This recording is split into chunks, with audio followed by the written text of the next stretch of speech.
Maithili express की शानदार प्रस्तुति।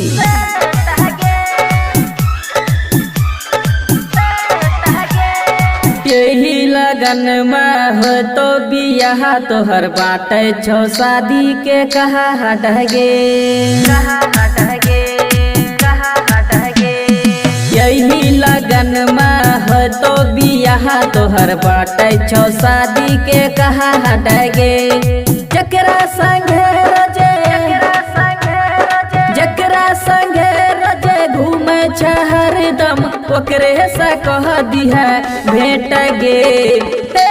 छोरी छरका चल जेबी ससुरा सखी से कह दिहा से टहगे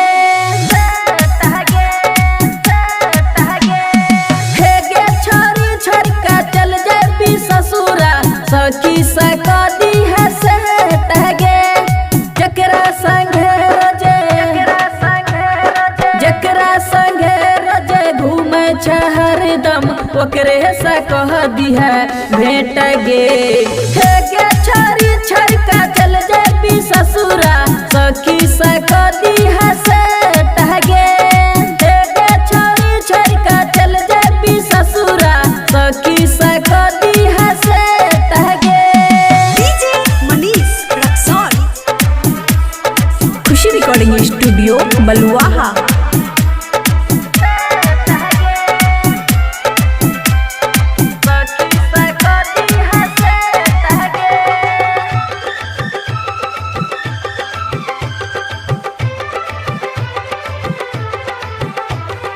शादी से पहले फोटो अपन दी है रखबे हरदम साथ में शादी से पहले फोटो अपन दी है रखबे हरदम साथ में उ छोड़ी के हमरा मुँह देखई है बोला के अपना पास में देवे ओकरा एगो जियो के मोबाइल ओकरे संगे हम शादी हम करबे रोजे खिएबे बड़ा पेट गे छोरी छरका चल जेबी ससुरा सखी से कह दिहा से टहगे छोरी छरका चल जेबी ससुरा सखी से कह दिहा से टहगे।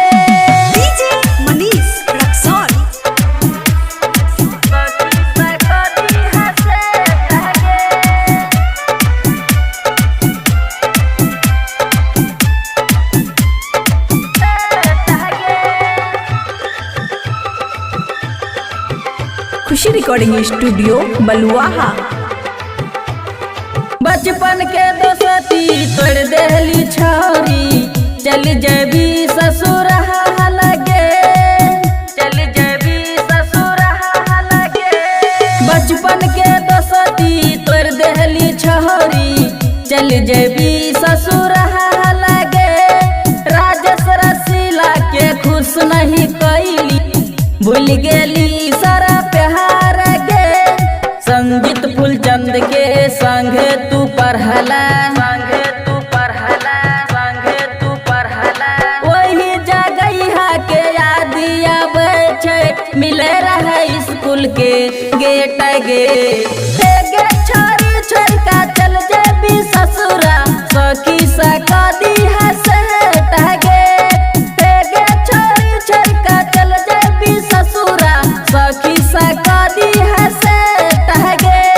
जकरा संगे रजे घूमे छ हरदम ओकरे से कह दिहा भेट गे छोरी छरका चल जेबी ससुरा सखी से कह दिहा से टहगे छोरी छरका चल जेबी ससुरा सखी से कह दिहा से टहगे छोरी छरका चल जेबी ससुरा सखी से कह दिहा से टहगे। खुशी रिकॉर्डिंग स्टूडियो बलुआहा।